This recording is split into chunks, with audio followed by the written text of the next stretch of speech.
العمود وأهل العلم أحياء. دورة الوعي اللغوي مع المهندس أيمن عبد الرحيم. طيب، بسم الله والصلاة والسلام على رسول الله. الحمد لله الذي علم القلم علم الإنسان ما لم يعلم، والصلاة والسلام على خير معلم الناس الخير محمد. وبعد كنا قد أحلنا في السابق على فصل من كتاب عصور نهضة أخرى، اللي هو كيف سبقت نهضة ثقافية نهضة قومية. خلاص، وكأن صاحب الدراسة أو أصحاب الأطروحة يعني محل التساؤل ان التمهيد لقيام دولة، يعني اسرائيل المتتبع لها تاريخيا في الغالب المفروض يعني ما فيش اي مبرر تاريخي ان هي كانت تنفع تنجح التجربة. ليه؟ المكان غلط، يعني مختارين مكان لما اختاروه كان خاضع للسلطنة العثمانية وموجودة، ومعظم الشعوب اليهودية مش عايزة تروح، مش عايزة تسيب بلادها، ويعني كل المبررات عكسهم، وما فيش أي مكونات الدولة متوافر. على رأسهم اللغة اللي هو عدم التجانس. يعني أنا لو يهودي والشباب هنا يهود وحضراتكم شوية يمكن يهود، وقعدنا مع بعض مش هنعرف نتكلم مع بعض. ده بيتكلم اوكراني وده بيتكلم بولندي وده بيتكلم روسي، واحد بيتكلم عربي، فمفيش اي مشترك بيننا. فان انا امهد بمشروع لغوي واضح ان موضوع اللغه ده يعني ايه، لا، موضوع يستحق الانتباه. ده مثال مهم جدا لفكره ان اللغه اداه تشكيل اجتماعي، ده شكلوا بيها مجتمع. يعني هو كانها بلغه الجماعه بتوع الميكانيكا الشاسيه او الهيكل اللي ركبوا عليه كل حاجه بعد كده، لانه من غير لغه مفيش تعليم، مفيش تفاهم، مفيش تجانس، مفيش اي حاجه. خلاص، ده واحد. اتنين، الفتوحات الاسلاميه. العرب المسلمين لما فتحوا الاراضي المفتوحه في اول 30 سنه تقريبا، لان الكتله الصلبه من الفتوحات الفتح العسكري للعرب كان في اول 30 سنه تقريبا. هذه المناطق لم تتحول للإسلام، يعني ظلت فترة طويلة جدا على دينها. هذه المناطق تحولت بأعداد ضخمة جدا للإسلام بعد انتشار اللغة العربية. مش كده في كتاب لطيف جدا، دراسة مترجمة في الأصل، غير بالرغم من المؤلف مصري عربي، الدكتور محمد الشرقاوي، ليه كتاب اسمه الفتوحات اللغوية.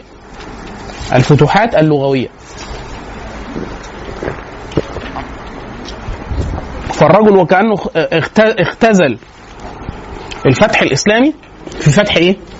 فتح لساني أو لغوي. هذه المجتمعات لما تحولت بعد ذلك، تحولت مع التدريج.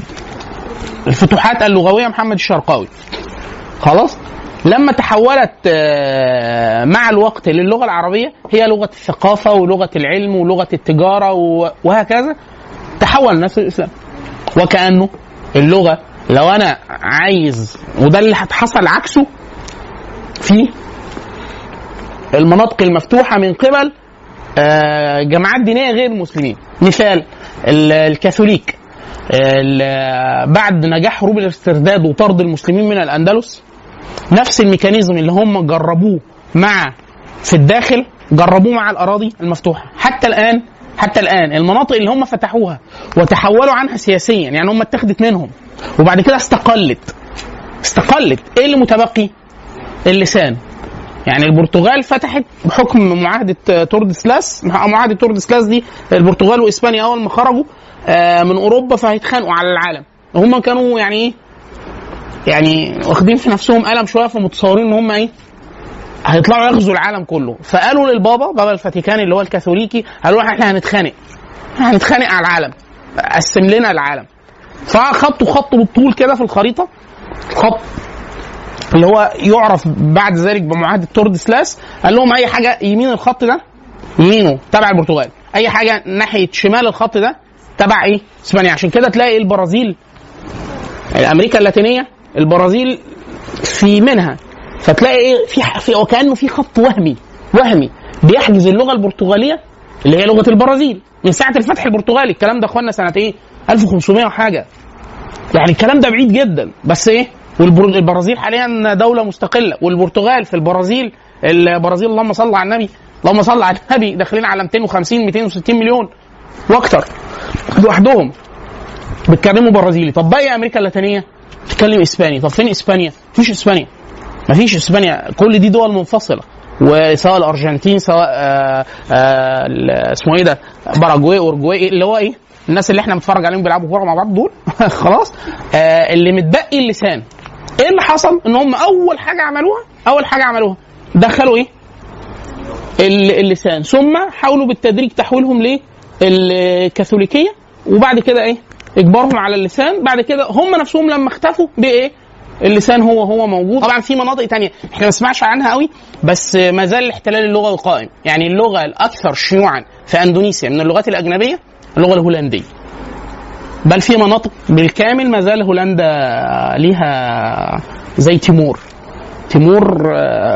وحتى الان هو اصلا بشبه اقليم انفصالي في اندونيسيا وكذا بالهولنديه، طبعا لان هولندا قعدت اكثر من 350 سنه مع اقرار التعليم باللغه الهولنديه، فهولندا من الدول الاستعماريه. طيب العكس بقى، احنا هنا في المجتمعات بتاعتنا انا عايز اصلح هذا المجتمع اللي انا عايش فيه، بدل ما ربنا ياخدني مع هذا المجتمع خلاص، لان ايه شرط عدم اهلاك المجتمعات عدم مش الصلاح الذاتي، والا الله عز وجل يهلك.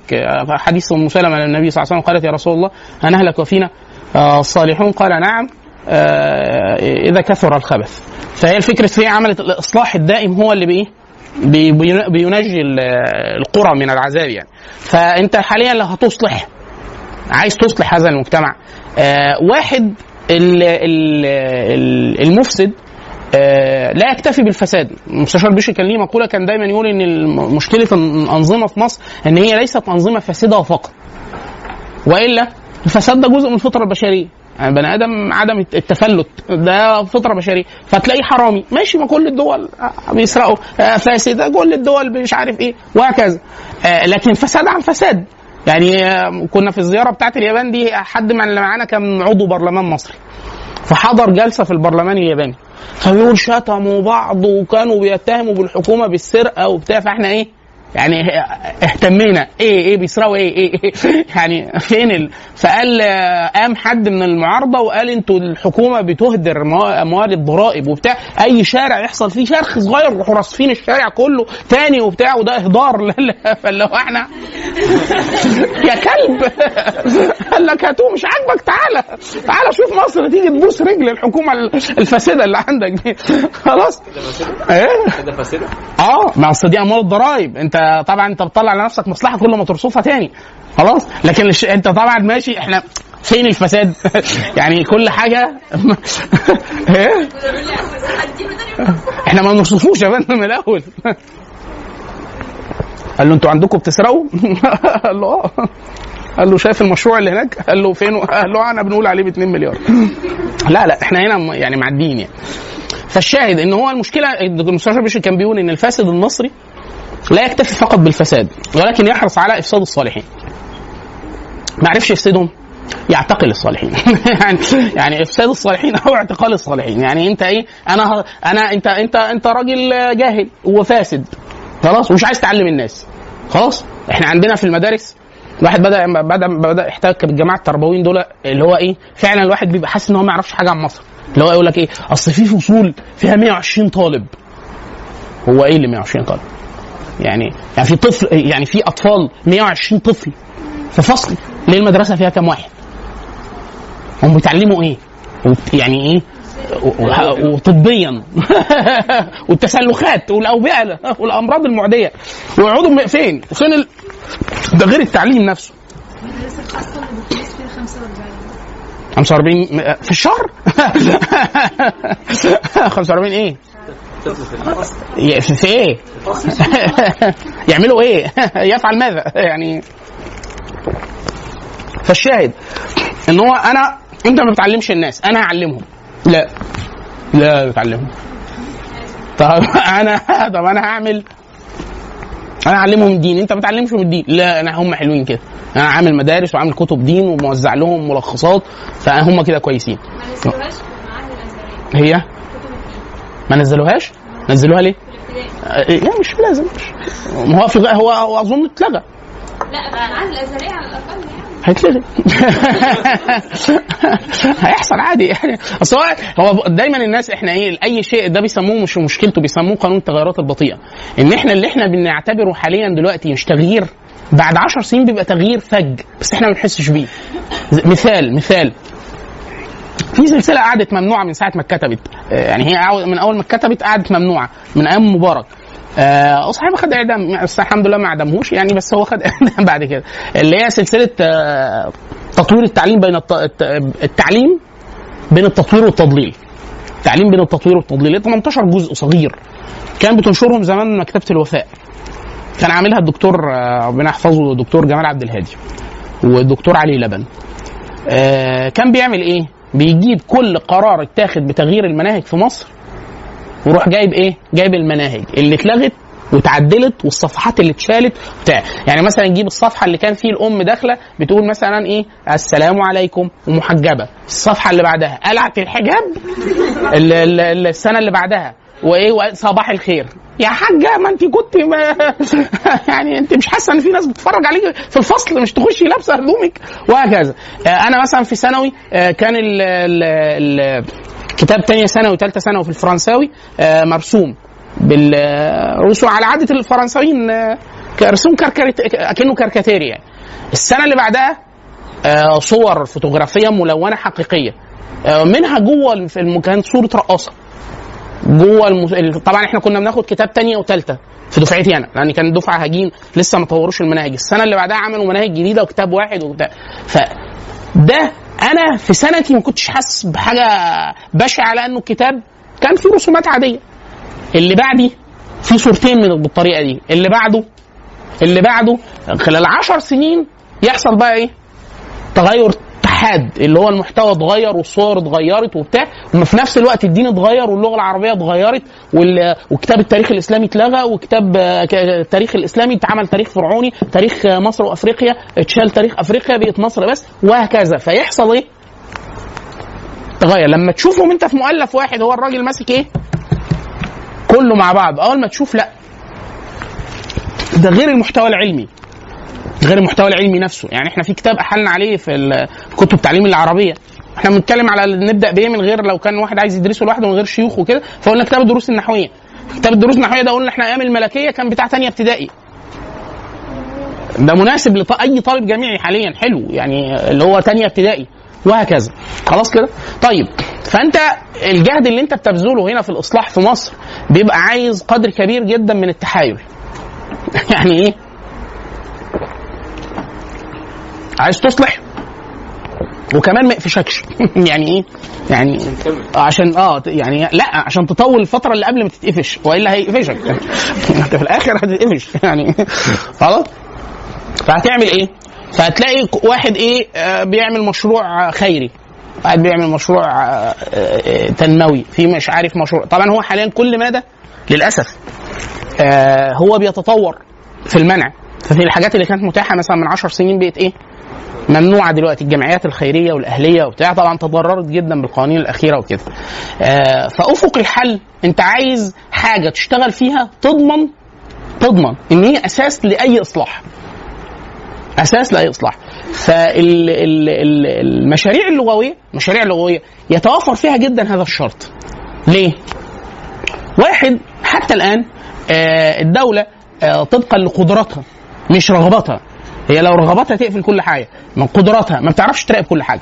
يعني مثلا التعليم هنا في مصر، التعليم من اخطر الاشياء على الملف الامني، من اخطر الاشياء على الاطلاق. يعني انت عايز اي دوله عايزه ترتاح تسيطر على التعليم. ليه؟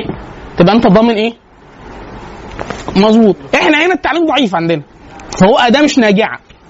يعني مثلا تخيل لو قال للمدرسين اقنعوا الولاد ان النظام عادل ومش عارف ايه، مين اللي هيعمل ده؟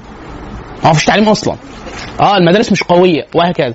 وهو ما عندوش قدره يغطي كل المدارس، فبيسمح بالخاص. فالخاص ده إيه؟ اجنبي واسلامي ومش عارف ايه، ومش حد مش هيودي تعليم خالص. مثلا في دوله زي تونس او تركيا او بتاع ما ينفعش تقول ابني مش هوديه مدرسه، لا. مين قال مش هتروح المدرسه؟ هتيجي وتتسجن وهنجيب العيل ويخش المدرسه. ليه؟ لانه معنى ان انت مش عايز تدخله المدرسه ان هو كده فلت منين؟ من قبل. طيب بسم الله والصلاه والسلام على رسول الله. طيب فنعود. فاللغه يكاد يكون هو مشروع المشاريع. مشروع المشاريع يعني انا مثلا هب ان انا عايز احسن الوعي الطبي، فعايز الناس تقرا يا اما عربي يا اما انجليزي. عشان يعمل ده او ده لازم في الاول يلم باللغه العربيه. طب انا عايزه يتعلم علم باللغه الانجليزيه، فعشان يتقن الانجليزيه احنا قلنا هو ده زعم انا بزعمه لغايه دلوقتي اللي هو مع بالرغم ان هو الواحد كل ما يحسن من لغه الام كل ما قدرته على اتقانه اللغه الثانيه، وخاصه في مساله بالذات الترجمات تبقى افضل بكثير جدا. فاتقان اللغه الاولى ده مهم جدا من ناحيه تربويه. الثراء اللغوي للاب والام اللي احنا بنسميه احيانا المعجم المنزلي. المعجم المنزلي اللي هو الطفل بيسمع كام كلمه في اليوم وفي حياته اليوميه. في ام مثلا اللي هو معجمها 10 كلمات، معجمها اليومي. انتوا ما تستغربوش، لان احنا مثلا يقول لك الحياه اليوميه المعجم اللي بيستخدموه المتحدثين الاصليين باللغه 100 كلمه مثلا في اليوم، 100 كلمه كل حاجه. يعني انت مثلا من اول ما تصحى الصبح نزلت من البيت، السلام عليكم، صباح الخير، خلاص، ازيك يا فلان، ركبت ميكروباص، تذكره بكام؟ ده لو سالت انت في الغالب بتبقى عارف خلاص، باقي نص جنيه، ابعت جنيه ورا. لو جمعتهم في الاخر هيطلع ايه؟ ده المعجم اليومي للانسان العادي. طيب الام على حسب، في ام معجمها ثابت اللي هو ايه؟ انزل، اقعد، اتنيل، بتاع، ده معجمها معجمها 10 ايام. وفي معجم، وده نصيحه ليكم بالذات الفتيات، يعني ان الام ليها دور غير عادي في اثراء الملكه اللسانيه عند الطفل، حتى في الهدهدات. يعني الطفل امه العيل لازم يلعب يعني احنا ربعناه خلاص وقشط وعمل كل حاجه، الانشطه، عايزين نكلمه بقى. الواحد يقول لك لا هو لسه رضيع، لا كلمه وتحكي له حكاوي وتقول له اناشيد وتقول له ده حلو ويسمع قران، ده هيستفاد يستفاد جدا لانه ده الطفل بيبقى مهيئ بعد كده. احنا قلنا قبل كده التجربه اللي في بتاعه الرضع الالمان اللي سمعوهم ايطالي وهم عندهم كام شهر؟ 3 شهور قدر يميز التراكيب الصحيحه من التراكيب الضعيفه. خلاص. فالمراهنه على مشروع اصلاح لغوي هو مشروع المشاريع. بل احنا حلنا يمكن كده على، ما اعرفش حلنا عليها في الاول ولا لا، بس اظن في السياسه لازم نكون حلنا عليها، اللي هو تعليم من اجل التخلف بتاع والتر رودني. فكره ان الاستعمار الفرنسي وكثير من الاستعمارات الاخرى كان حاد جدا ضد اي اصلاح تعليمي لغوي متعلق. احنا هنا بقى الخطوه الثانيه، ان اللغه هنا مش مجرد اللغه، مع الاحترام الشديد جدا للمحب العربيه للعربيه، ولكن نحن لا نحب العربيه للعربيه. يا الله بقى نحن نحب العربيه ديانه، والا لو كنا احنا امه اخرى ونزل فينا نبي اخر فكان اللغه الثانيه هتكون هي المهمه. يعني مثلا لو احنا من امه المسيح عليه السلام فكانت الاراميه هي لسانه، وكل نبي ارسل بلسان قومه. فاحنا من شرف هذه الامه أنه أرسل إلى محمد صلى الله عليه وسلم، وهو سيد الخلق، وسيد الخلق له كان يتكلم لسان العرب. فشرف العربية من شرف الرسالة. يعني دي كلام الله عز وجل، خاتم رسالات السماء إلى أهل الأرض، فبالعربية. فلهذا نحن نحب اللسان العربي ونحب العرب جملة، وإلا العرب فيهم الكفار، وفيهم الذين كذبوا النبي، وفيهم من قتل أصحاب النبي صلى الله عليه وسلم، فهم مش شرفاء بالجملة يعني. خلاص. واهتمامنا بكلام العرب في الجاهلية ليه؟ لأنه هو القانون اللي بيفسر عليه كلام الله عز وجل، اللي هو قول عمر بن الخطاب: الشعر ديوان العرب يعني هو ايه؟ السجل التاريخي والعادات والتقاليد واللغة وفهمهم للكتاب، وبهذا خاطبهم الله عز وجل في كتابه. فالكتاب على لسان العرب في كلامه، يعني هم ايه؟ وده كان جزء اصلا من اقامة الحجة عليهم، ان هم هذا الكلام من جنس ما تتكلمون به الا انه مغاير ولا تستطيع الاتيان بمثله، فهو ليه خصيصة فانه كلام الله عز وجل. خلاص. فاللسان مرتبط جدا بالقرآن. ليه احنا بنقول كده؟ لأن آباء العروبة أو آباء المد العروبي في التاريخ المعاصر كلهم نصارى. يعني مثلا أشهرهم على إطلاق، ميشيل غفلق مش العفلق، عذرا، مش العفلق، وجورج حبش، والشيخ العلامه احمد فارس الشديقه وهو كان نصراني واسلم، ابراهيم اليزجي الاديب المشهور وصاحب الكتب المعروفه، كثير جدا من العروبيين الشوام هم نصارى.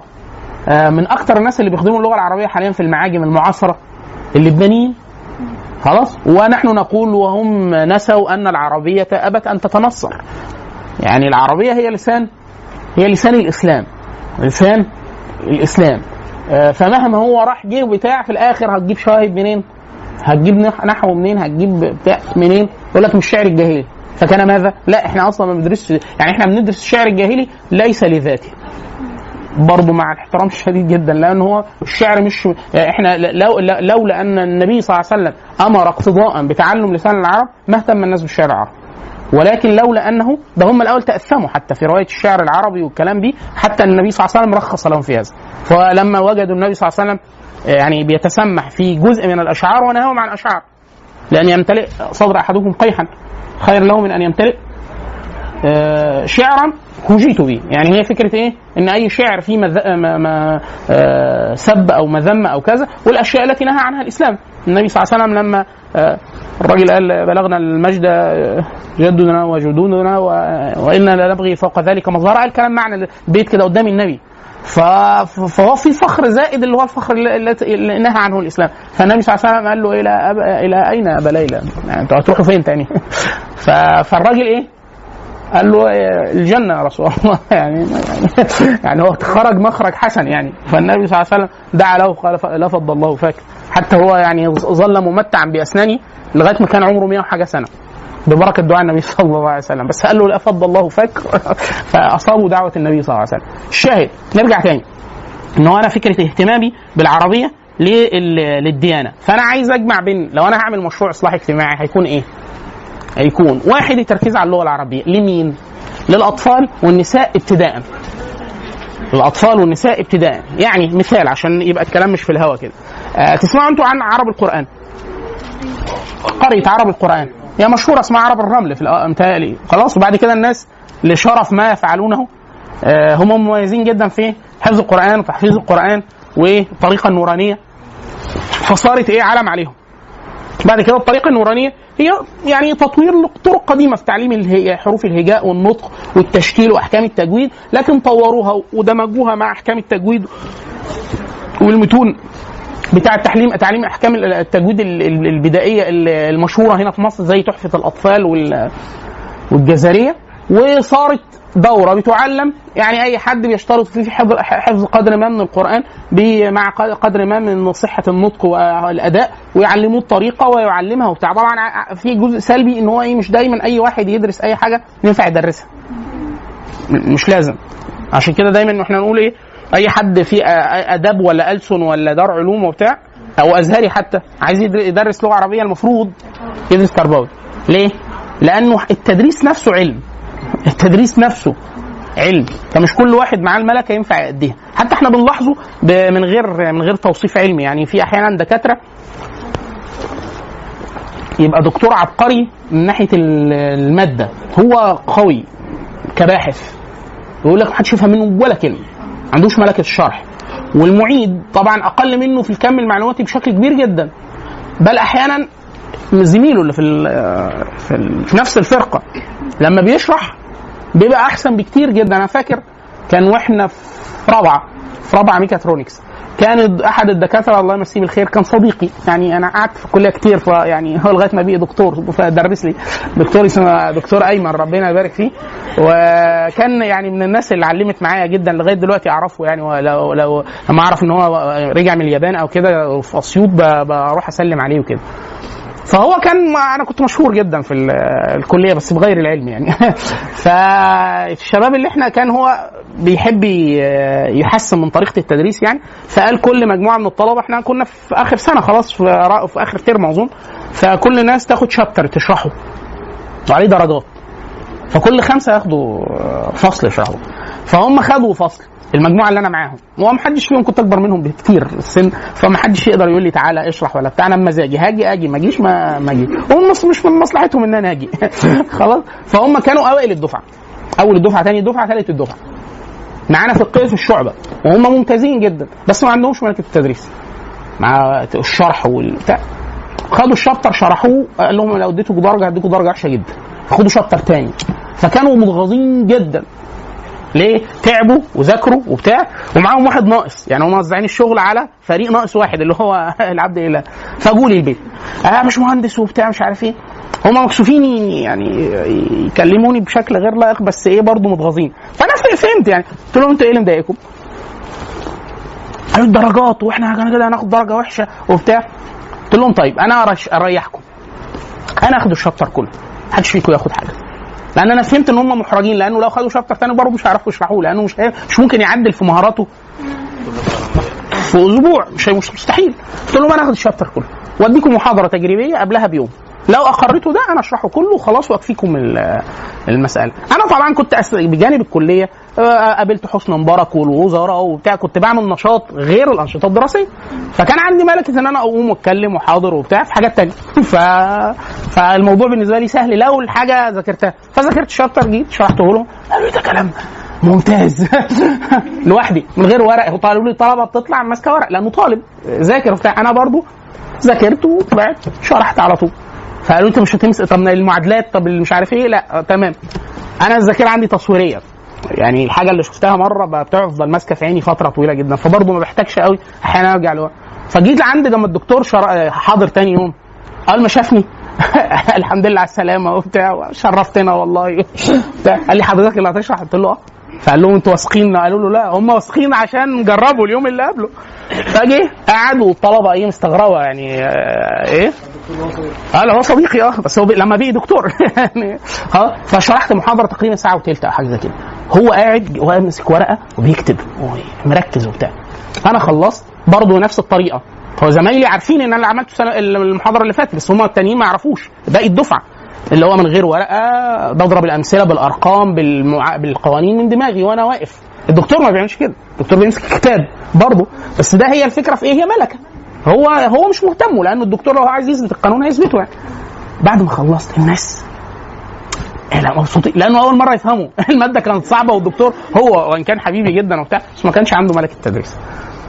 ففي اسئله اخوانا لا فاهمين فاهمين، طب كذا كذا فهمتوا سالتهم جاوبوا. عندك اسئله دكتور ايمن؟ عندك اسئله؟ قال لي لا انا تمام وبتاع. قلت له هتديهم كام الشباب اللي معايا؟ قال لي لا كلكم 10 من 10 تمام وبتاع. ويعني فهو كان قال لي بصراحه والله بدون مجامله، قال لي انا لو اعرف كده كنت اديتك الماده من اول السنه، كنت بحيث ايه تحضر شابتر. قال لي لاني انت كده ينفع لهم يعني. بس هي الفكره في ايه، ان هو دي انا ساعتها حتى دي كانت عن طريق الممارسه. بعدين مع الواحد مع الدراسه لا، كل ماده ليها دراسه. انا قابلت حد بعدين سنين اخر 3 4 5 سنين في عمري يعني، قابلت واحد بيحضر ماستر كان في educational engineering اللي هو اكنه تربيه هندسه يعني، ازاي تدرس المواد الهندسيه، يدرس الحاجه بيدرسها. فالمفروض لا، المفروض يضاف ليها جزء تربوي. فلكم الاتي، حضراتكم من باب الحاجه العمليه المفيده لكم في الدنيا وفي الاخره، وبالذات ركزوا البنات تركز قوي في الموضوع ده. ليه؟ لانه انتوا هتدرسوا الحاجه ليكوا ولاولادكم، مش هتشتغلوا بيها او مش هتشتغلوا بيها في المجال العام. لو انتوا علمتوا اولادكم يكفي ده، يبقى انتوا كده عملتوا اللي عليكم وزياده خلاص. والعكس، كفى بالمرء اثما ان يضيع من يعول. تشوفوا الطرق اللي هي بتعلم العربيه مع مزج احكام التجويد اللي موجوده في النطاق المصري يعني. احنا عندنا ايه؟ عندنا نور البيان، وعندنا الطريقه النورانيه او القاعده النورانيه، وعندنا البغداديه، ودي قديمه. ما هو في حاجه قديم وبيتطور، قديم وبيتخدم، قديم وحد بيحمله ماشي. فانتوا حضراتكم تقوموا تعملوا مسح للطرق ايه اللي موجود، وتقارنوا ما بينهم بين كتبهم. في حاجات ما توفر لها كتب، في حاجات كتب وسيديهات وفيديوهات على الانترنت، في حاجات شبكه انتشارها واسع جدا. يعني نور البيان وصلوا لمرحله انت فين من مدينه نصر، خد ادي لو انت ولد رجل او امراه يعني، فين التليفون حد بيعلم هذه الطريقه اما ليك او لطفلك. خلاص. فنصيحه شوفوا الطرق الموجوده اللي هي الطريقه النورانيه، نور البيان، الطريقه البغداديه، الطريقه الذهبيه. اخونا احمد وان كان احمد صبري مسافر حاليا لكن الكتاب بتاعه موجود ويمكن الوصول لقدر ما من المحتوى حتى لو يديها اونلاين يعني. بتاع ما هو مشهور موجود وبيتباع. ما هو هو حاليا في المدينه اظن في المدينه المنوره يعني. احمد صبري الشيء اللطيف اللي عمله في الطريقه ايه، وهي برضه الطريقه يعني ينفع يتعمل عليها شويه تعديلات تبقى ايسر وبرضه بنفس النجاعه. هو ايه؟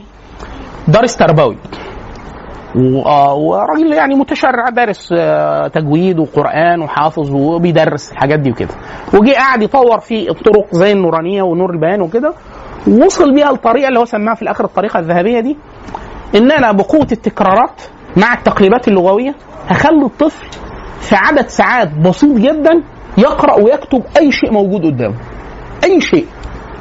خلاص. هو بيعمل إيه؟ اللغة العربية لغة تقليبات، فهو بيستخدم قوة التكرار. يعني أنا بجيب مثلا الطفل فأقول له إيه؟ تا تا تا تا با تا با تا، كرر بقى تا با، فهو شاف تا لوحدها كررها 10 مرات، تا با لوحدها، تا با با دا با. فأقعد أنا إيه اللي بيحصل؟ أنا هخليك تجرب كل التقليبات الممكنة لكل الحروف بكل التشكيلات. لما أجرب لك الحروف كلها مع بعض كده أنا بجرب لك مخارج الحروف ورا بعضها، مفخم مفخم مفخم مفخم مرقق مفخم مهموس كله ورا، بقوة التكرار مع التقليبات. فالطفل المكنة الصوتية بتشتغل ايه؟ فخلال عدد ساعات قليل جدا بتلاقيه ايه؟ ايه الجانب السلبي؟ الجانب السلبي ان المكنة الصوتية بتشتغل لأقصى حد، لكن المكنة الصوتية مع ربط ضلالي مش موجود، لأن في كثير جدا من الجذور مهمل.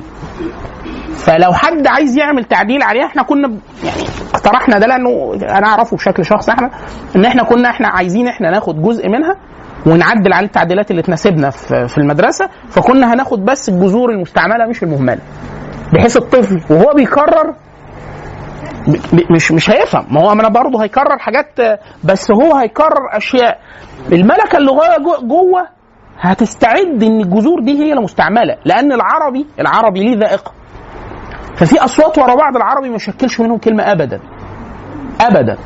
فانا لو انا جيت له مثلا با حارا، قلت له با حارا حارا با رابي، قعدت اقلب فيها، كل الجذر ده مستعمل، الجذر ده كله مستعمل. فانا لو كررته له وانا لسه ما قلتلوش معانيه، ما دام كرره هو تسجل جوه الاصوات، هو الذائقه في اللاوعي بتاعه ان احنا هنعمل الاصوات دي معاني. لو انا ما قلتلوش التركيب يبقى في الاصل ايه؟ انا وقعته، فهو لوحده هيبدا يجرب نمط لوحده، ده حاجه في اللاواعي. لكن هو احمد كان عامل كل الجذور، فطبعا بيعمل هو حتى لاحظ، قال لي قلت له ايه الاثار الايجابيه اللي طالعه معاك؟ قال لي الاطفال بيتعلموا بسرعه جدا القراءه، لان الواد مع كثره التكرارات هو بيستخدم طرق، لانه درس تربوي فواخد شويه حاجات في استراتيجيه التعليم ممتازه. يعني ايه؟ يقول للطفل مثلا يوري له تا مفتوحه، ايه دي؟ تا انت اسمك ايه؟ تامر، ده زميلكوا تا، سلموا على تا، اللي هو التشخيص. ده مين؟ تا. انتي ما، الاستاذه نا، روح سلم على تا. ده مين؟ تا. ده مين؟ ما. وهو بيعلم اطفال الطريقه دي، ده مين؟ ما. ده خلي ما يروح لتا الاطفال. وبعد كده يقول لك ايه؟ السبوره الوهميه، هنا تا وهنا ما وهنا نا، هنا ايه؟ تا، هنا ما. انت مش شايف على السبوره، فالقدام جبنا دي هنا وجبنا هنا، ايه اللي في الاول؟ ما. دي تا، قولها على بعضها، ما تا يقعد يعمل حاجات زي كده. هو كان عامل تجميعه ممتازه، استراتيجيات تعليم مع انشطه مع ايه؟ لا ما احنا لسه هو انا بنقول هو الراجل دارس تربوي، يعني واخد ايه؟ تربيه ولا حاجه ثانيه؟ تربوي في تربيه. ما هو انت ليه متعطي كده؟ لا ما هو ما فيش، يعني دايما احنا بنقول ايه؟ معنى ان ما فيش تعليم في مصر مش معنى ان ما فيش امل. ليه؟ لان المواد اللي في الكليات على فكره على الورق كويس. يعني معظم المواد اللي على الورق كويسه. يعني مثلا مواد كليه التربيه لو مسكتيها وشفت المواد اللي في اي حاجه تربوي في الجامعه الامريكيه هنا في مصر او بره، هتلاقيهم تقريبا بيدرسوا نفس الكلام، نفس التايتل يعني العنوان، ونفس جزء كبير من المحتوى. تعلموا ازاي وانهي مناخ تعلم وبتاع، هو ده اللي في الاخر ايه، هو ده اللي بيطلع. فاحمد الراجل خد اللي اتعلمه مع الجزء التجويدي اللي كان بيعلمه مع نور البيان، وعمل شويه عليها تعديلات، طلع الذهبيه، طلع عمل كتاب. وانا شفت اثره، يعني حضراتكم هتشوفوا الطرق، تعملوا مسح على الطرق، تدنوا واحده خلاص. 2 تبداوا كده دعوه عامه، تدرسوا حاجات تربوي، تدرسوا حاجات تربوي. يكاد يكون الجانب التربوي من الحاجات المغموطه جدا في مصر. يعني الناس يقول لك ايه ده مدرس، بالرغم ان هي من ناحيه هي مهنه الرسل، يعني من ناحيه التربيه حتى مش التدريس، التربيه، لان التربيه اشمل بكتير جدا. فواحد من ناحيه الاصلاح والنهضه والتغيير وبتاع، التربيه هي جون ديوي الفيلسوف بتاع البراجماتي كان يقول التربيه هي معمل الفلسفه. فانت عندك فلسفه او رؤيه للحياه او رؤيه جديده للحياه، سواء اسلاميه او كفريه او اي حاجه، عايز تنزلها في الواقع، هتنزلها عن طريق ايه؟ تربيه. فانت يعني انت بتقول لي انا عايز اعلم الناس لغه عربيه، عايز اعلم الناس اللغه الانجليزيه، عايز اعلم الناس اللغه الفرنسيه، خلاص عمي وعمك التربيه، اعملها في مناهج واعملها في كورسات وحاول تقنع بيها الناس، وانزل ونشوف مين اللي عشان كده حاليا لما الناس حد يقول لك ايه، اي مكان في مصر يعلن عن كورسات لغه انجليزيه للاطفال، الاهالي بيعملوا ايه؟ بيروح. لو لقينا مكان بيقول لك انا هعلم لك لطفلك برمجه، الناس هتعمل ايه؟ هتروح. انا بعلم برمجه للاطفال سنهم 3 سنين 4 سنين، الناس هيقول لك ايه؟ حلوه ده. تخيل واحد يعلن، لو اعلن مكان انا هعلم فلسفه للاطفال 4 سنين.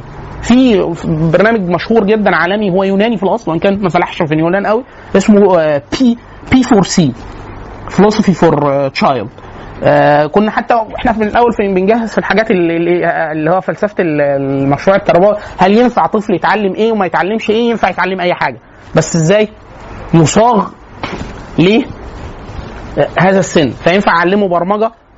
لا، برمجه مش لازم. اعلمه ايه؟ مهارات التفكير المنطقي. ينفع ولا ما ينفعش؟ ينفع. ايه الخطوره من تعليم البرمجه وهو صغير؟ لا بلاش. الطفل في سن يقول لك لا ما تديهوش الحاجات الراشونال او اللوجيك قوي، امال ايه؟ خليه مبدع الاول. الطفل لو قلت له ارسم فيل، ممكن تلاقيه جايب لك رسم فيل اصفر وفيل بينك، حتى الفيل لو عرف كده هيتضايق قوي. لكن وهو لما يكبر شويه تلاقيه بدا ياخد سلوكيات منطقيه. الطفل مثلا لما تعمل له اي حاجه تلاقيه ماسك كوبايه وقلبها وخارمها، يا بتعمل ايه؟ يقول لك عملنا مش عارف جرس. فين الجرس؟ فين الضابط؟ فين التعبير؟ بيعمل هو ايه؟ ما عندوش اي حدود، انت اللي بتعمل له ايه؟ ففي حاجات يقول لك مثلا ما تعلموش ده دلوقتي، ده معروف مشهور جدا في الحاجات التربويه. لو هتعلمها له علمها له بطريقه، واحد يقول لك يا فلسفه، يعني هعلمه ايه الطفل فلسفه؟ لا تعلمه فكره ايه؟ التفكير الناقد، اللي هو ايه؟ فكره يقول لك انا فهمتك دي وجهه نظرك، بس انا مش شايف ده برضه، او انت ما دام كذا يبقى كذا، اللي هو ففي. وكان طبعا مشهوره ومنشوره عليها بعض الاوراق البحثيه كويسه. لكن نرجع تاني، يعني احنا عايزين واحد، ان انا عايز احول اللغه دي كمشروع اصلاحي وما تقفش، مشروع اشوف الطرق المتعلقه بالاطفال والقران في دي هنا. ده اللي موجود. ايه اللي مش موجود؟ وانا احبذ ان حد يحاول يعمله. يعني ادخال نفس مناهج التعلم زي نور البيان وكذا في الحديث والشعر، هو المنهج يبقى فيه ده وده وده. الناس دايما بيبقى بتروح، انت عايز تعلمه لغه عربيه فبيعلموا نور البيان، فاحيانا نور البيان بيطلع الطفل عارف ايه؟ يعرف ينطق الحرف بكل التشكيلات وعارف احكام التجويد، واحيانا ممكن يستدعي البيت من التحفه والجزري، بيعمل كده خلاص. طيب الحديث، القرآن نظمه مخصوص، يعني ايه؟ اللي هو شعر ولا هو يشبه كلام الناس في النثر العادي. والقرآن من ناحية لو أنا مش مسلم فهبص للقرآن فهقول ده نثر. ليه؟ لأنه مش على أوزان، مش على أوزان 16، بس هو لا يلتئم حتى على النثر، حتى على النثر لا يلتئم قوي، يعني تراكيب مش شبهه، مش إيقاعه، حتى النمط الموسيقي اللي هو الأنماط الإيقاعية بتاعت آيات القرآن مختلفة. فأنا عايزه يسمع قرآن، وعايزه يسمع حديث النبي صلى الله عليه وسلم، وعايزه يحفظ قدر ما من الشعر. فقواعد القرآن خلاص بقي راحة جاية وبتاع. أنا عايز أعمل كده في القرآن، في الحديث وفي الشعر، مش موجود. محدش بيعمل ده، محدش بيهتم بده أصلا. الشعر بيبقى مرحلة إيه؟ يعني حتى الآن أنا ما شفتش، ولو حد فيكم شاف يقول لي مشروع شعر الأطفال بس مخدوم. يعني ايه مخدوم؟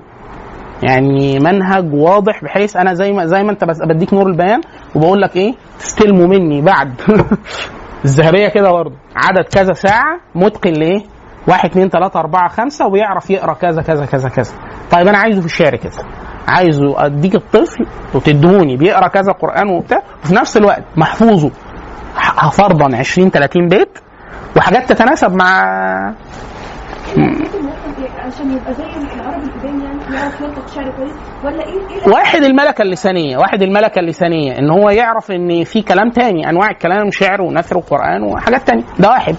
2 ان القران معجز لا يحاكى، فهو هاب ان هو حفظ، مش ممكن يجيب لي ايه يجيب لي ايه جديده، لانه هو اصلا معجز ليس في طاقه الناس. اما الشعر فينفع يقوله. عشان كده سيدنا حسان لما جاله ابنه بيبكي، سالم ثابت شاعر الرسول، فجاله ابن بيبكي وهو صغير صبي، فقال له مالك؟ قال لثغني طائر.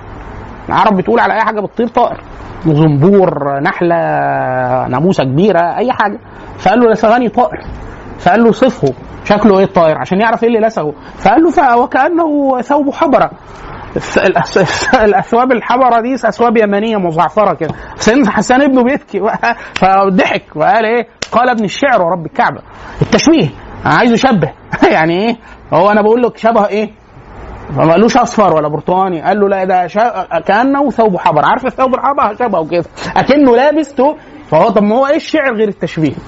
فهو طبعا كان قاعد ابنه ملسوخ بس ما يعني كان مبسوط قوي خلاص. فالشاهد ان هو الشعر، وده كان راي بالقاضي ابو بكر العربي، واظنه بيروى عن ابن عبد البر المالكي، وده مذهب المغاربه الاندلسيين، كانوا ما يحفظوش متون ويتاخروا جدا في تحفيظ القران. تاخروا جدا ده يعني اللي هو ايه، يختم يبدا في الختم بعد 7 سنين. الشيخ محمد الحسن ولد الددوي الموريتاني ربنا يطول في عمره بيقول كانوا مانعينه طبعا، ممنوع يحفظ حاجه من القران قبل 7 سنين، يحفظ المعلقات الاول ويتعلم عربي كويس عشان ما يلحنش ويفهم الكلام الاول، بعد كده يحفظ. كان هو بيتعرض للقران وهو ذاكرته قويه وهو في بيئه علم وبتاع. فبقول انا يعني غفلتهم من وانا صغير، لما جه 7 سنين كنت انا حافظ مش عارف كام جزء من وراهم يعني خلاص. طبعا هو بعد كده يعني بيبقوا حافظين كل حاجه بعدين، بس هو ايه ليه قافل عليه ما يحفظ؟ بيقيم الاول ايه اللي عايزه، يقيم اللسان وبتاع. في واحد يقول لك لا انا احفظه الاول، فاهم مش فاهم احفظه وبتاع. هي عمليه على فكره ملهاش قانون يعني ايه على الشعر. في طفل ملكه الحفظ عاليه جدا عنده، فانت لو لقيته بيتطور بسرعه ومخارج الحروف واضحه عنده وبتاع، فابدا معاه حاجات صغيره، بس ده لا يمنع برضه ان هو يتعرض ليه للثلاث حاجات، ان هو مطلق نثر قران والشعر بانواعه. وانا في اشعار الرجز اي عيل صغير لو اتقال قدامه هيحفظه.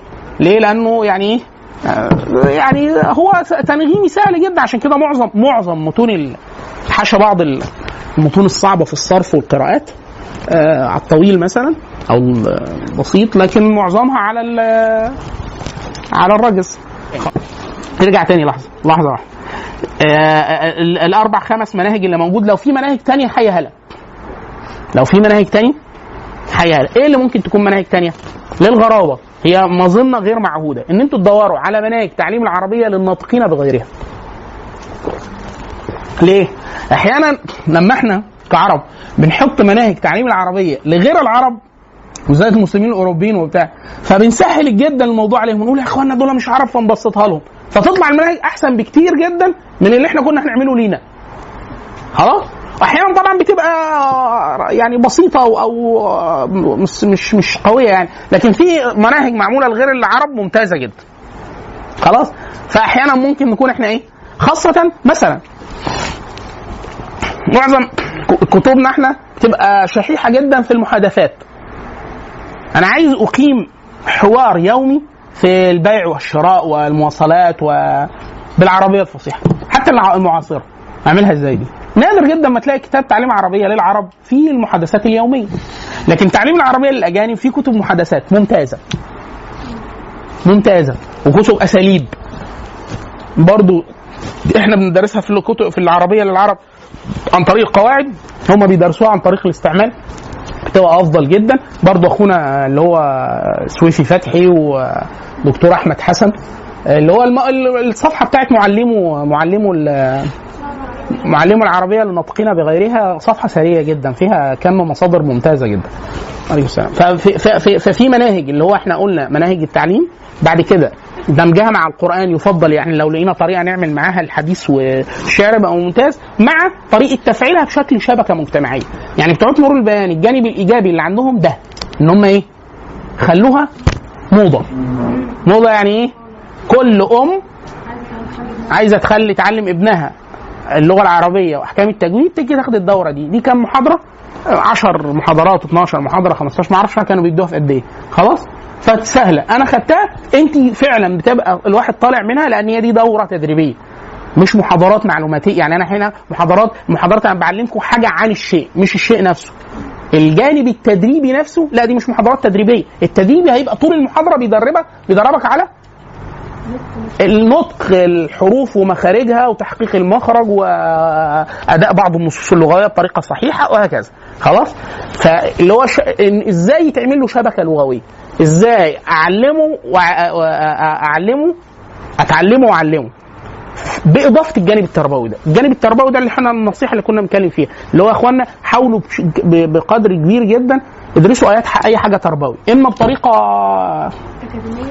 اكاديميه او بطريقه حره. يعني حاليا في كورسات كتيره جدا على ادراك ورواق وتعليم عربيه للناطقين بغيرها، او تعليم عربيه مطلقا، او مناهج تدريس، مناهج وطرق تدريس مطلقا. ليه؟ ده بيحسن جدا من مهارات الناس. يعني انا اتعلمت المهاره وتعلمت تدريسها. ده يعني نفس الشبكه بتاعت نور البيان دي، لو الملاحظات اللي احنا قلناها من ان هو احسن حاجه من كل طريقه ومع اضافه ليها نصوص من الشعر والحديث، مع الجانب التواصلي مع الجانب التربوي، مع انه يتحول لشبكه او مشروع تنقلي، هيبقى ممتاز جدا. ده اللي برضو ينقص. احنا قلنا يمكن على الدوره بتاعت اخونا احمد فتحي ومحمد فتحي بتاعت دوره الفصحى، الدوره دي محتاجه تبقى شبكه. ازاي؟ اخوانا كل 10 محاضرات يعني ايه تعقد بشكل دوري، 10 دقائق تخلص او 12 حصه تخلص ومجموعه تانية وهكذا لغايه ما تبقى ايه مشاع. يعني كل مجموعه كل الناس رايح فين؟ رايح جلسات الفصحى، يبقى كده اسمها حلقات الفصحى، ان الناس كلها بتعلم فصحى وبتتعلم فصحى وراح تسمع فصحى وبتأدي فصحى. هيتبني عليها بعد كده حاجات تانية كتير جدا، منها مشروعات ايه؟ يعني دايما احنا بنقول ان الحركه كان دكتور نبيل علي الله يرحمه كان يقول التطوير بالتوريط. اول ما بتتورط في حاجه تقول ايه ده، هو ما فيش كتاب لاجراء محادثات يوميه للاطفال؟ تروح عامله. عشان كده نور البيان لما اتعملت، والاخت لما بتقول البغداديه والذهبيه، ايه ده، هو ده ما كانش معمول؟ امال الناس كانت بتتعلم عربي ازاي الاول؟ كان بطريقه ايه، كتب الطريقه وحرف وبتاع. لا ده لما تحس ايه ده، ما فيش ابلكيشن معمول. ما فيش، لا ده ما فيش. طب ما فيش كرتون مدبلج بعربيه فصيحه سليمه بس ما تكونش بلهجه؟ طب ما فيش، مش وهكذا تفاجئ ايه ان احنا في جهد ايه فيها كرتون انت اللي هتمثلي فيه، هتعملي الاصوات. الاداء الصوتي ده على فكره يعني احنا قلنا في محاضره الفلوس السبوبه مهم جدا الاداء الصوتي للاطفال وهكذا. اللي هو ايه المشروعات المرتبطه بده، المرتبطه. طبعا في حاجات اعمق من كده اللي هو ايه الكتب والمعاجم. يعني مثلا احنا مره دورنا على معجم للكلمات الاكثر شيوعا في العربيه المعاصره، لقيناه امريكي. ال 5000 كلمه الاكثر شيوعا في العربيه المعاصره، وموجود بي دي اف، ممكن ارفعه لكم على المجموعه. وهو ايه كان قعد فتره نادر مش موجود، كان موجود الاسباني وموجود الياباني. 5000 كلمه الاكثر شيوعا في العربيه المعاصره. فاللي هو ايه فين الكلام؟ نبدا بايه؟ الكلام اللي موجود. القائمه الاكثر شيوعا في القران، القائمه الاكثر شيوعا في الحديث مش معموله، القائمه الاكثر شيوعا في الشعر الاحتجاج مش معموله لغايه دلوقتي، مش معمول كوربوس على الحديث النبوي. الحديث حديث النبي. يعني انا دلوقتي في طفل، ايه الكلمات اللي احفظها له من الاول او المفروض احطها له في منهج التعليم بحيث لما يبدا يتعلم حديث النبي صلى الله عليه وسلم يبقى فاهم الكلام. لا بس الحديث شائع، يعني القرآن ملموم شوية عن الحديث. الحديث في حاجات أصلا أنت ممكن تعيش وتموت ما اتعلمتهاش. أنت تتصوري كده. بص أدي أضيف لك معلومة، معلش يعني اللي أنت قلتيه كلام كويس، لكن أنا أضيف لك معلومة. ما فعل في القرآن فعل في الحديث، ما فعل في القرآن فعل في الحديث. الفارق الجمع يعني جمع كله من كله. أديك مثال، القرآن مثلا ليه قراءات، الحديث ليه روايات. خلاص، أسانيد ده ليه أسانيد. غريب ده غريب القرآن، كتب غريب القرآن كثيرة جدا، كتب غريب الحديث كده. غريب الحديث لا يكتفوا أصلا بالحديث الصحيح. أي لفظة جت في حديث ضعيف أو حديث موضوع تلاقيها في معاجم الغريب. لو أنتوا حضراتكم عايزين تشوفوا حاجة لطيفة جدا، كان طبعا غريب الحديث في كتب قديمة ممتازة، أشهرها وأجلها وأشهرها ما بين الناس اللي هو النهاية في غريب الأثر لابن الأثير، وكتاب الفائق بتاع العلامة الزمخشري، فائق في الحديث في غريب الحديث، وكتب تانية 5 6. جه حد معاصر عملهم جمعهم كلهم، اسمهم ايه؟ مجمع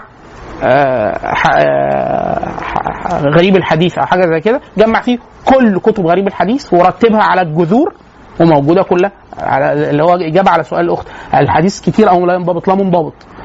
يعني يكاد يكون في حد عامل ايه؟ معجم كلمات الكتب الست. شيخ طارق عوض الله، قولي قصدك وانا اقول لك موجود ولا لا. ان هو انا ممكن اعلمه اصلا في الحديث الحاجات ما هو الاكثر شيوعا، هو ده اللي انا اقصده، ان هو القوائم الاكثر شيوعا. يعني ايه؟